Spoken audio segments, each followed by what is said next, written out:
Oi, boa noite, doutor Augusto, tudo bem? Boa noite, Alba. Boa noite a todos que estão conectados. Eu sou a Alba, eu sou da equipe de marketing do doutor Augusto Scalabrini e eu hoje vou auxiliar o doutor Augusto nessa live. Hoje nós vamos falar de infarto e também de alguns acontecimentos que andaram tendo essa semana em relação às pessoas que fazem atividade física e que não têm uma frequência, né? Elas às vezes fazem uma ou duas vezes só por semana e acabam tendo alguns problemas por conta disso, né? Perfeito. Muito bem. E também a gente tem algumas perguntas que foram feitas, a gente colheu de diversas postagens, né? Então, eu queria. Aliás, e antes de tudo isso, eu queria ver se o pessoal tá me ouvindo bem. Queria que desse um like, falasse se está tudo ok, se estão ouvindo bem,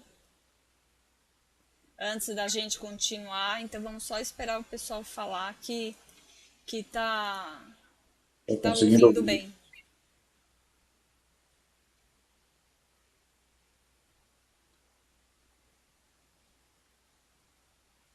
O pessoal tá ouvindo, sim. Bom, então vamos começar já com as perguntas de hoje, né? Que Vamos. justamente a primeira delas é falando dos atletas de final de semana. Se eles precisam ter mais cuidado com a saúde do coração ou se só por eles fazerem atividade física uma ou duas vezes por semana já tá bom para eles, já tá bom assim. Pois é. O atleta de fim de semana é quem mais preocupa a gente. Né? O atleta de fim de semana é aquele que passa a semana toda sentado ao computador, ou na televisão, enfim. Não faz nenhum tipo de atividade e, de repente, chega no fim de semana e resolve tirar o atraso, vamos dizer assim. Uhum. Né? Isso tem vários malefícios, vamos dizer. Né? O primeiro deles, eu acho que o mais importante, quer dizer, mesmo que não ocorra nada, eu acho que o mais importante é que o coração não se beneficia desse exercício. Né? Então, na verdade, para a gente ter um benefício cardiológico, um benefício sobre a resistência vascular, sobre a musculatura cardíaca, a gente tem que fazer exercício pelo menos 3 vezes por semana. Uhum. Qual que é o ideal? Todo dia, tá certo? Mas um mínimo de 3 vezes por semana você já começa a ver benefício. O indivíduo que só faz no fim de semana não vai ter benefício nenhum. Uhum. E, além de tudo, vai ter alguns problemas, né? Um problema mais frequente é a lesão muscular, quer dizer, são indivíduos que se machucam porque deixaram seus músculos parados a semana toda e no fim de semana resolvem sobrecarregá-los, né? E, além disso, são os indivíduos geralmente que infartam, que têm morte súbita durante o exercício. Né? Tá. Então é muito frequente, a gente sabe, nos fins de semana, ter morte súbita, ter pessoas que caem nos parques. Entendi. Acaba fazendo um esforço e o coração não está pronto para aquilo, né? Porque quando ela faz atividade física, ela acaba. Não é acostumando, ela acaba trabalhando a musculatura do coração e ela fica preparada para uma atividade física, né? Exato. Quer dizer, você trabalha a musculatura do coração, você prepara os seus vasos, prepara a resistência vascular, enfim, você prepara o seu organismo para fazer o esforço. Né? Tá. E Pode continuar, doutor. Não, então, e o grande problema, eu acho, é que a pessoa sedentária, né, ela pode ter uma lesão coronariana grave, que não se manifesta simplesmente porque ela não faz esforço. Uhum. E no momento em que ela resolve fazer esforço, aí sim, era uma lesão grave e ela acaba infartando. Quer dizer, isso acontece e nem é tão raro assim. Entendi. Que a gente teve essa semana dois episódios, né, assim, que saíram na mídia. Uma foi do repórter Rafael Renzi, que, putz, faz acho que um ano e alguns meses ele conseguiu sobreviver do acidente lá do avião da Chapecoense. E nossa, a hora que eu li a notícia, eu falei, gente, não é possível. Acho que tinha que acontecer, não é possível, né? Porque Mas eu acho que foi o comentário geral de todos, né? Puxa, mas sim, justo ele, né? Quer dizer, o é, indivíduo que sobreviveu a um é, acidente horroroso, onde teve a grande maioria das pessoas sim, morreram, agora sofre um infarto no meio de uma partida de futebol e morre. Quer dizer, é muito injusto, né? Tá Sim, certo? Então, claro, eu não conheço o hábito físico dele, eu não tô né? achando. Mas possivelmente ele fosse um desses atletas de fim de semana, quer dizer, alguém que Sim, trabalha a semana toda no escritório, no computador, onde quer que seja, e chega no fim de semana, resolve jogar uma pelada com os amigos, tá certo? Se excede e acaba infartando. sim. É. Uma pena, mas é um caso muito triste. E teve também do Abel Braga essa semana também, que ele é treinador do Flamengo, que E, ele também passou. Na verdade, acho que o caso dele é mais a questão da tensão, da o nervoso, que assim, a pressão que ele sofre por estar comandando o time, né? E às vezes não tá nem tão bem assim o time, mas às vezes até ganha bem financeiramente, mas aquela pressão que ele sofre o tempo todo, isso também, o que acontece com o nosso coração quando a gente tem uma pressão muito forte, o estresse do dia a dia. pois é, ali talvez, eu não conheço os detalhes do caso, tá certo? Mas, ao que tudo indica, pelo que foi comentado na mídia, né, É. ele teve uma arritmia, tá? E provavelmente, ou possivelmente, essa arritmia fosse uma fibrilação atrial, né? Que é muito frequente em situação de estresse, quer dizer, como as próprias reportagens dizem, né? Antes dele, um outro treinador já tinha tido também, tá certo? E essa associação entre doença coronariana, arritmia e estresse, especialmente nos esportes competitivos, é muito frequente. A gente sabe que é muito frequente, na Sim, verdade. Teve o caso dele, teve o outro caso do outro treinador, do Cuca, né? Que teve, parece que sim, teve um problema coronariano. Quer dizer, então, existe. Quer dizer, eu me imagino, né? No papel, na pele de um treinador, né? Que está competindo um Fla-Flu, que a gente sabe que é um jogo extremamente tenso, tá certo? sim. Imagina o grau de estresse ao qual ele está submetido e imagina como isso repercute sobre o coração dele. É o que Sim, você falou, quer dizer, a gente vê o salário que ele ganha, que não é baixo, né? Mas acaba não vendo o desgaste físico que ele tem em cada uma desses jogos. sim, exatamente. Então, doutor, vamos seguindo uma sequência que a gente fez algumas questões aqui, que é o que eu falei, de várias postagens também, a gente tem muitas perguntas e isso acaba gerando para a gente material para as lives, para mais postagens. Então, por favor, gente, sempre coloquem perguntas, por mais que a gente não consiga responder hoje, mas uma hora vai ter essa resposta, porque a gente vai continuar fazendo live sempre, tá?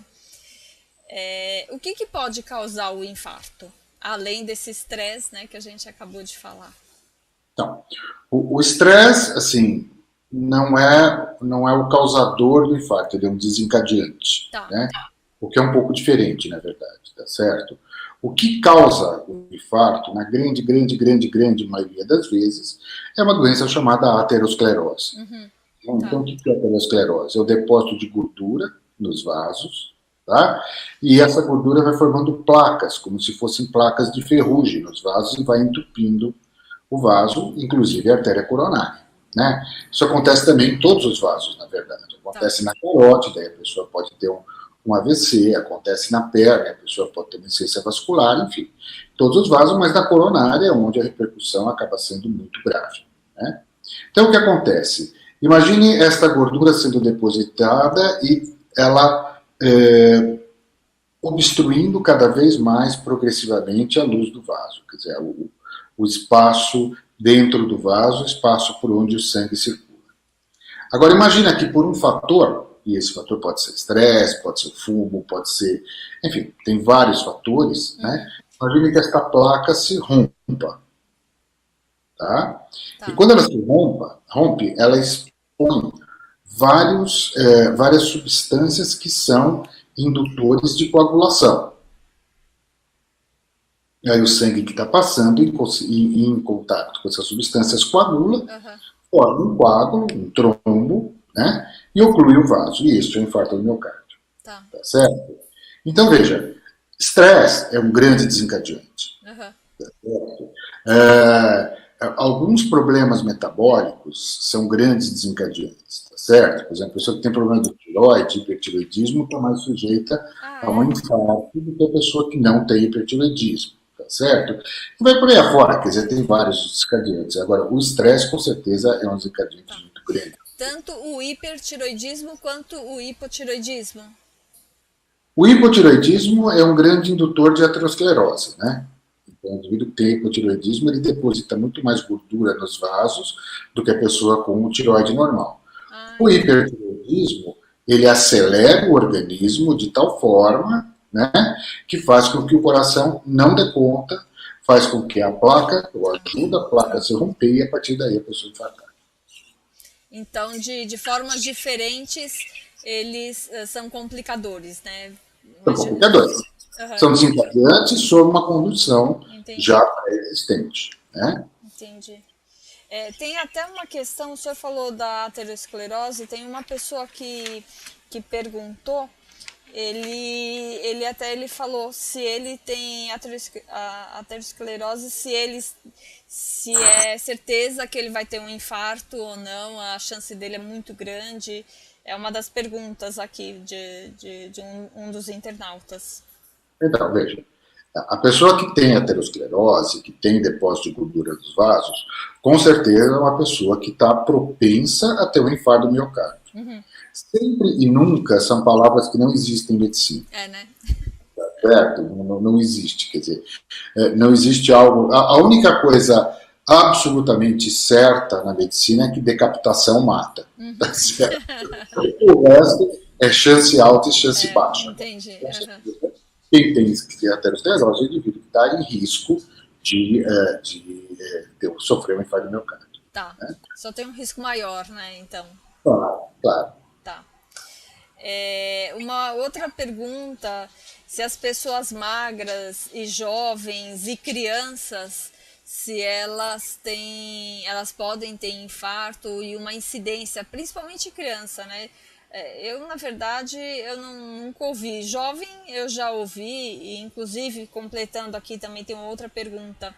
Se quando é jovem, é certeza, não, certeza o doutor já falou que não existe, mas a chance, quando é um jovem, a chance dele vir a falecer por causa de um infarto é muito maior do que de uma pessoa mais velha, né? Não, menor, né? Menor, mas não é mais forte quando a pessoa é jovem? Não, É que é isso isso que a não. gente vai ouvindo, né? Como eu não sou especialista, sou leiga, Claro, claro, a claro. gente ouve muito falar, como é jovem, o coração é forte, aí o infarto é mais forte, por isso que ele pode vir, a chance dele morrer é maior. Isso é lenda? Não, não é bem lenda, mas não é bem assim que ocorre, né? Quer dizer, o jovem que infarta, se ele infarta enquanto é jovem, por aterosclerose coronária, significa que a doença dele é muito mais agressiva do que do indivíduo mais velho. Então, Entendi. certamente, ele Ah, terá lesões mais graves. Tá? entendi. Então, este é o ponto. Quer dizer, não é que é mais grave por ele ser jovem. É mais grave porque ele manifesta a doença mais cedo que a doença agressiva. Ah, Tá? entendi. Criança tem infarto? Tem. É raro, Tá. mas pode ter. Basicamente por duas causas, né? Uma é por embolia na coronária, quer dizer, então um quadro que entra na coronária e entope, né? Ou por uma malformação congênita das artérias coronárias também. Entendi. Mas veja, é uma situação muito rara. Tá. E o jovem, infelizmente, está ficando cada vez mais frequente por causa da cocaína. Ah, da cocaína, nossa. Então, a cocaína é uma grande indutora de infarto do miocárdio. Tem Tá. muito jovem que morre não de overdose, mas de infarto porque abusou de cocaína. Ah, entendi. Entendi. Achei que o doutor fosse falar que está aumentando por causa de alimentação também, né? Dos jovens. Mas veja, se você for pensar, quer dizer, os jovens têm cuidado mais da alimentação, ultimamente. Pelo menos eu vejo que os jovens da minha família, né, eles procuram comer menos junk food, eles procuram comer uma coisa mais saudável, mais Tá. feita em casa, mais salada, quer dizer, eu acho que o jovem está começando a cuidar da própria alimentação. Acho que tá meio dividido, porque ainda tem uma Tem, leva que come bastante tem. em fast food, né? Não, não, Então, não. O fast food é uma grande fonte de gordura saturada, aham, tá certo? Mas assim, tem uma parte da população que realmente está muito preocupada com isso de alimentação infelizmente, talvez nem até por uma questão estética, de saúde, né? Muito mais uma questão estética. mais estética, Né? né? Entendi. Exatamente. Mas tá bom, se chegar no mesmo É, o mesmo resultado, tá objetivo ótimo. é. Tá. Uma outra questão aqui que é meio estranho eu falar dessa pergunta, mas eu dei uma pesquisada também. A pergunta é: infarto fulminante é sempre fatal? Se existe a possibilidade de salvar essa pessoa? Então, infarto fulminante é uma expressão leiga. Tá, Tá? Não existe, dentro da medicina, infarto fulminante. tá. Tá certo? Existe infarto. Ok? Tá? Claro que quanto maior a extensão do infarto, mais fulminante ele é. Tá certo? Ou seja, às vezes o que as pessoas chamam de infarto fulminante é a morte súbita, né? É o Tá. indivíduo que está bem e cai morto. E Ah, nem sempre é por infarto. Tá certo? Quer dizer, então a morte súbita eu acho que é o que mais se aproxima do que as pessoas chamam de infarto fulminante. Mas, assim, o termo não existe em medicina. entendi. É o Entendi. termo livre. Ok? Tá, entendi. É, Bom, os principais sintomas, eu vou até juntar com uma outra questão que fala um pouco disso. Entre homens e mulheres, os sintomas são diferentes, né? Os sinais de um infarto não são nem sintomas, na verdade, eu acho. Eu não sei se fica muito certo a gente chamar de sintoma, mas os sinais do infarto entre o homem e a mulher são diferentes. E queria saber por que são diferentes esses sintomas, né? Aliás, esses sinais, por que são diferentes, sabe? Se dizer. E também, uma coisa que eu acho que nunca é demais falar: quais são os principais sinais? Então, pode estar escrito em vários lugares, mas se o doutor também puder falar agora, seria legal. Então, veja, é interessante que o sintoma referido pela mulher, menos frequentemente é aquela dor clássica no meio do peito, que vai para o braço, etc, Uhum. etc. O infarto na mulher muitas vezes é tido como um mal-estar menos específico, como uma ardência no estômago, ou como, enfim, é um sintoma mais vago, né, na mulher. E se agrave a isso o fato de que agora, cada vez menos por causa da conscientização da gente, mas até pouco tempo atrás, esses sintomas na mulher eram muito negligenciados. Uhum. Né? Por quê? Porque tinha aquela coisa, mulher não infarta. O Tá. infarto é homem. Né? Tá certo? Hoje se sabe que não é verdade. Até por causa da mudança de hábito de vida, quer dizer, hoje a mulher trabalha fora, se estressa mais, Uhum. faz exercício, fuma, bebe, quer dizer, então a mulher acabou mudando o seu estilo de vida, né? Uhum. Diferente das nossas mães e avós, que eram donas de casa e ficavam só em casa cuidando dos filhos, né? Sim. Tá Uhum. certo? Então, assim, isso fez com que se tornasse muito mais frequente. Mas ainda é interessante que, ainda em vários lugares, a mulher que chega com sintoma de dor precordial ainda acaba sendo negligenciada, porque a pessoa fala: ah, não, isso não deve ser nada, isso é mulher. Tá. Entendeu? Tá? Entendi. Mas e os sinais para os homens também, como que quais são os sinais para os homens? Os sinais do infarto no homem, tá certo? São os mais o que a gente aprende como típico. Tá? Embora possam ser muito atípicos também. Quer dizer, normalmente então é a dor aqui retroesternal, que a gente chama, no meio do peito, é uma dor difusa, pouco localizada, às vezes vai para o braço, às vezes vai até o punho, né? Às vezes vem para o pescoço, tá certo? Mas tem outras manifestações que a gente tem que ficar atento, né? Às vezes é uma dor na boca do estômago, Tá. só, tá certo? Às vezes é um aperto no pulso, só, como se tivesse uma pulseira apertando. Né? Às vezes é uma dor de mandíbula, né? Que a pessoa acha que está com problema de dente, na verdade, ela está infartando. Quer dizer. Ah, Então, nossa. existem localizações muito atípicas da dor. Uhum. Na verdade, a gente tem que estar atento para ver quais são as características dessa dor. Como é que ela começou, o que desencadeou, quanto tempo ela durou, Uhum. sinais que acompanharam, quer dizer, então, isso tudo a gente tem que levar muito em consideração vamos dizer assim, no diferencial dessa dor. Tá. Eu fico pensando, às vezes eu tô fazendo esteira e começa a adormecer o braço todo. Eu fico pensando, nossa, será que é alguma coisa? Mas eu faço o controle, eu faço acompanhamento com o cardiologista, vou É por anualmente, eu não aí. tenho nada. Mas fica aquela neurose na cabeça, né? Nossa, tô sentindo o braço adormecer, será que eu vou cair aqui no meio da esteira?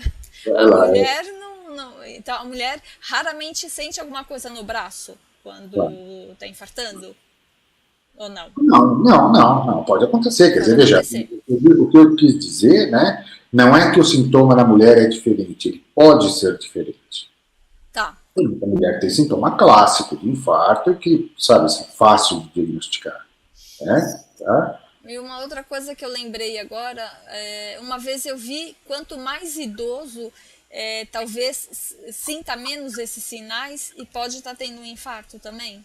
Ou não, também é um. Então, o que é principal aí que muda muito é o diabetes. Hum, Então, o indivíduo diabético, ele tem muito mais chance de ter o que se chama de infarto sem dor. tá, Porque como todo o sistema nervoso dele é comprometido, né? Então ele acaba, assim como ele tem menos sensibilidade de dor nas entendi. extremidades, ele acaba tendo menos sintoma de dor no peito. E acaba passando desapercebido o infarto como se fosse um mal-estar, alguma outra coisa. Né? Entendi. Então, assim, como eu disse, existem várias manifestações. Tem gente que tem náusea e vômito, e é Aham, infarto. Tem gente que você tem só sudorese, aflição, e é infarto. Quer dizer, então, é muito variável a sintomatologia. Às vezes sai muito daquele sintoma clássico que a gente conhece. entendi. Tá. E uma outra coisa, quando. São perguntas que a gente vai coletando. Uma crise de ansiedade muito forte, um susto, são coisas que podem levar a um infarto? Ou também é Pode. historinha isso daí? Não, pode sim. Podem? Pode, com certeza. Nossa. Que eu falei. Depende, se a pessoa já tiver predisposição, ou Se ela, seja, se ela tá. tem uma disposição coronariana, né, ela pode infartar por ansiedade, quer dizer, né? Eu, existe um caso de uma pessoa muito conhecida no Brasil, né, É. tá certo, que era um palmeirense roxo e morreu porque o Palmeiras perdeu. Ah, tá. Então acabou o jogo, ele ficou tão nervoso que o Palmeiras tinha perdido que morreu, infartou. Aham, Quer dizer, então veja, são coisas que podem realmente desencadear, tá. né? São coisas que realmente podem encadear um infarto, tá certo? Agora, uma outra coisa importante é que a crise de ansiedade também pode mimetizar o infarto. Tá. Então, tem muita gente que acha que está infartando e está tendo uma crise de ansiedade. Quer dizer, Ah. por isso que assim, é importante você fazer a tua prevenção. Uhum. E é importante, quando você tem um sintoma de dor no peito, que você procure um médico, procure Entendi. socorro, enfim. Deixe o médico te examinar para ele poder te dizer se isso é algo relevante ou não. Entendi. Uma outra coisa, a dieta, ela é só a dieta, já por tudo que o doutor falou, mas a dieta ela é um fator determinante para a saúde do coração. Muita dúvida, claro. Quer dizer, se você faz uma dieta mais mediterrânea, vamos chamar assim, né, com mais proteína, mais fibras, mais gorduras poliinsaturadas, tipo azeite, etc., você está cuidando do seu coração. Né? Se você viver à base de molhos, creme de leite e carne gordurosa, você com certeza está prejudicando o seu coração. A dieta Tá, não só a dieta, quer dizer, o estilo de vida é muito importante para a saúde do coração. Né? tá. Você é um indivíduo magro, que se alimenta adequadamente, que come bastante fibra, pouco colesterol, você é um indivíduo que se exercita, Aham, claro que a sua chance de ter problema cardíaco é muito menor. entendi. Teve um internauta que ele perguntou o que é fibrose cardíaca, porque ele fez um exame e teve isso de resultado. O que é? O que significa fibrose cardíaca? Fibrose é sempre a cicatriz. Aham, né? Então, a cicatriz que você tem na pele é uma fibrose da pele, tá certo? Porque é a substituição do tecido original por um tecido chamado de fibrose. E a fibrose é um tecido de reparação, né? Então, se esse internato ele tem fibrose no coração, ele teve algum problema com o músculo dele, Entendi. né? Seja ou uma obstrução coronariana, ou uma miocardite, ou enfim. Quer dizer, toda vez que você tem fibrose é porque o tecido local ali morreu e foi substituído por tecido fibroso. Entendi. É, E outra coisa que perguntaram também, doutor, a gordura, por que a gordura abdominal ela é a mais preocupante para problemas cardíacos? Porque fala-se muito, você é magro, mas você tem uma barriga enorme. Isso é mais perigoso você ter essa barriga enorme do que você ser fortinho, inteirinho. Isso é verdade mesmo? E o porquê que a gordura abdominal, que ela é mais importante, ela é um fator de maior preocupação? Então, na verdade, assim, quem é o fator de maior preocupação é a gordura visceral, a que está dentro do abdômen, né, a que está grudada no peritônio, que está grudada no intestino e tal. E ela é manifesta pela gordura abdominal. Ah, entendi. Quer dizer, então, só a gordura na barriga não é o problema. O problema é que ela indica que existe gordura visceral aumentada. E esta é a pior gordura, é a mais heterogênica de Ah, todas. entendi. Então, Entendeu? entendi. Aham. Tá.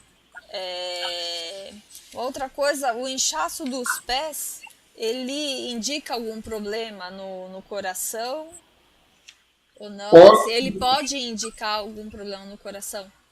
pode indicar, tá certo? Mas também pode indicar um Existem problema vascular. N motivos, né, para estar com inchaço nos pés, né? Ele sozinho, como um dado isolado, é muito inespecífico. Aham. Ele pode ter varizes, pode ser porque a pessoa fica sentada. Quer dizer, quem não incha a perna depois faz um voo longo, por exemplo. Sim. É uma Num caso desses, penso eu que interessante é a pessoa ir num clínico geral, né? Porque aí ele vai fazer o exame básico para ver o que é e conforme for ele vai indicar o especialista. Porque às vezes você está pensando que é uma coisa e é totalmente outra, né? Exatamente, não tem a menor dúvida. Não tem. Nós que somos leigos não entendemos nada, né? Então a gente acha que é uma coisa e pode ser completamente outra. Também tem outras perguntas, doutor. Se o colesterol alto, essa pergunta eu acho que não é, eu não entendo muito.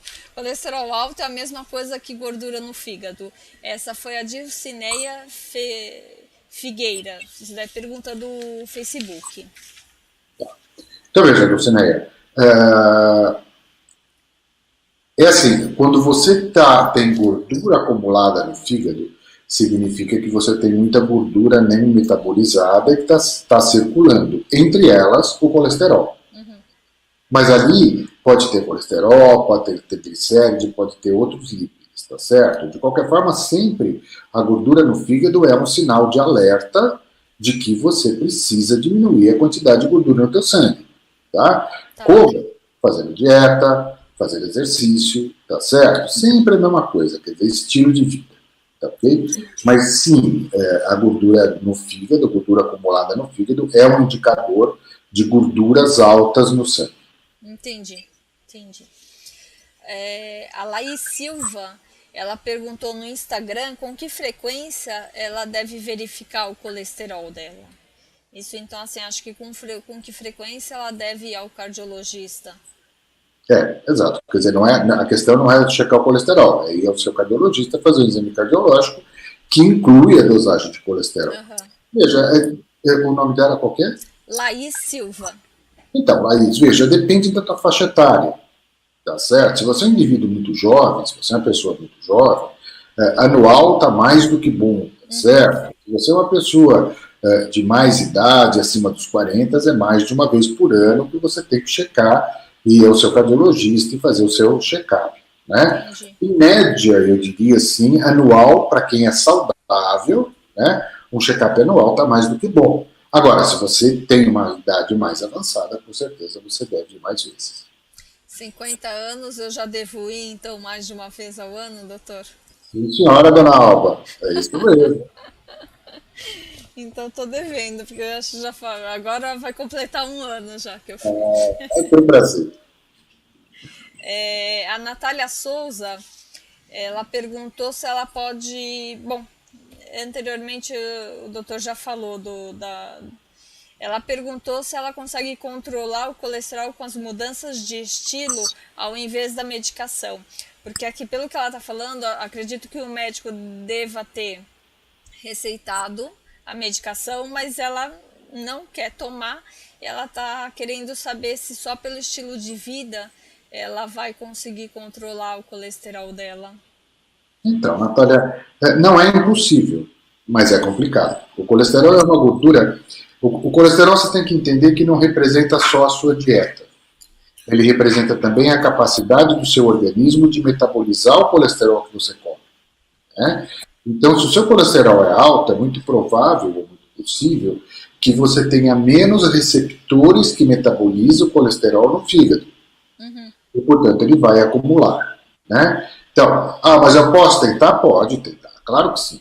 Né? Agora, você vai ter que fazer uma coisa bastante estrita, quer dizer, uma dieta muito rigorosa, Uhum. exercícios muito rigorosos, e eu não sei o quanto você vai conseguir de sucesso com isso. É por isso que quando é colesterol alto, diferente do triglicérides com dieta você controla mais fácil. Né? Agora, o colesterol geralmente a gente medica porque é muito difícil que a Uhum. pessoa consiga fazer uma dieta tão rigorosa que abaixe o colesterol efetivamente, pelo menos. Abaixa um pouco, abaixa um pouco. Né? Tá. Eu tive recentemente uma paciente assim, quer dizer, ela foi em alguém, uma nutricionista, que falou para ela que, olha, você pode comer ovos à vontade. Ela falou, Uhum. não, colesterol alto. Não, não importa, pode comer ovos à vontade. Ela começou a comer 7, 8 ovos por dia. Nossa. Tá certo?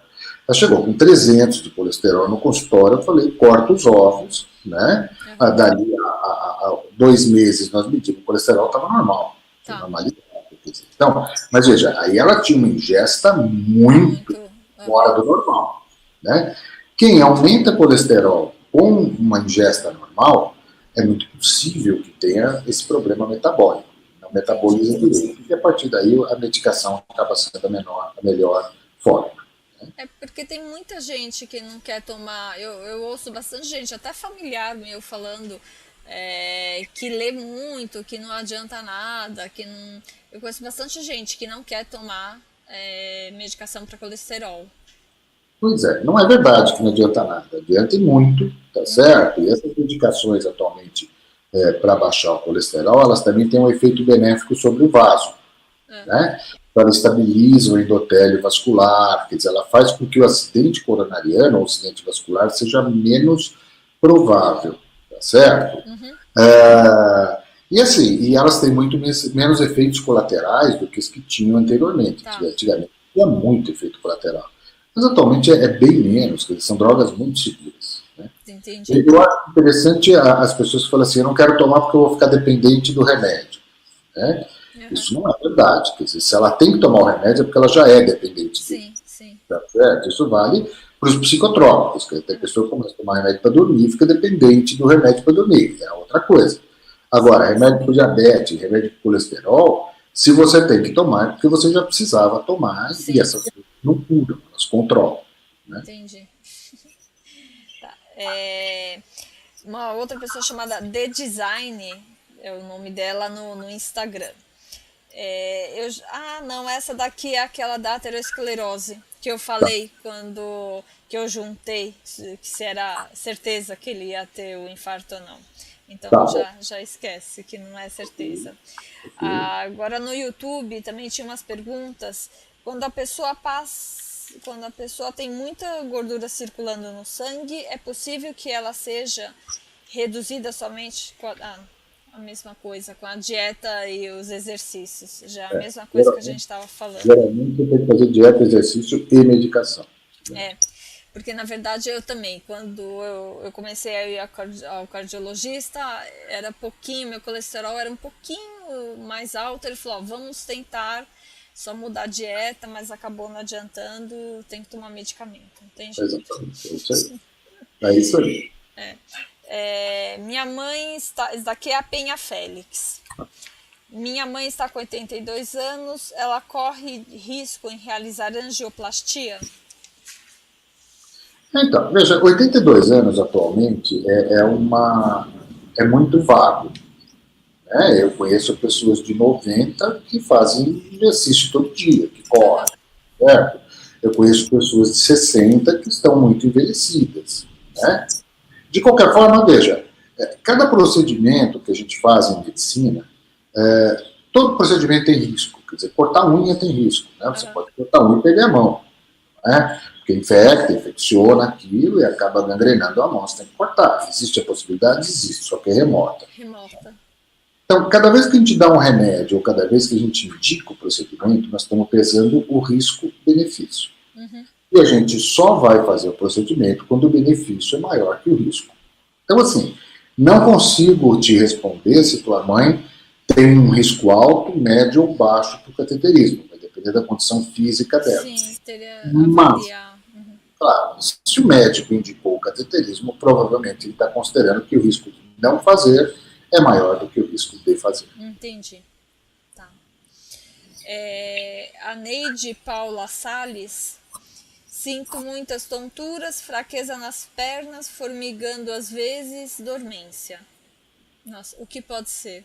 Também tem que passar por uma consulta, né? Eu precisaria te examinar e precisaria conversar muito com você para te responder essa pergunta. Né? Mas é isso mesmo. Bom, doutor, terminaram-se as perguntas, mas a gente falou bastante aqui do infarto. Acho que a gente esclareceu bastante, muitas dúvidas. E as pessoas, a live ela fica gravada, então a pessoa pode colocar as perguntas depois. Para as próximas lives a gente já coleta essas novas perguntas e vamos responder todas. Excelente, excelente. Ótimo, espero ter ajudado, né? Espero ter ajudado vocês, internautas, certo? A responder suas dúvidas, tá? E eu acho que a live é uma coisa bacana porque a gente responde diretamente, né? Diferente do vídeo. Eu acho o vídeo legal também porque tira a dúvida, mas se a pessoa quiser, ela que pergunta na hora e a gente já responde o que ela quer, né? É isso, é mais interativo, né? Mais interativo, exatamente. Então tá bom, doutor, eu agradeço. Eu que agradeço. E vamos ver, a gente faz isso acho que a cada 15 dias, eu acho que é uma quantidade, um tempo legal. Estou à disposição. Tá bom, doutor? Então, obrigado. obrigada.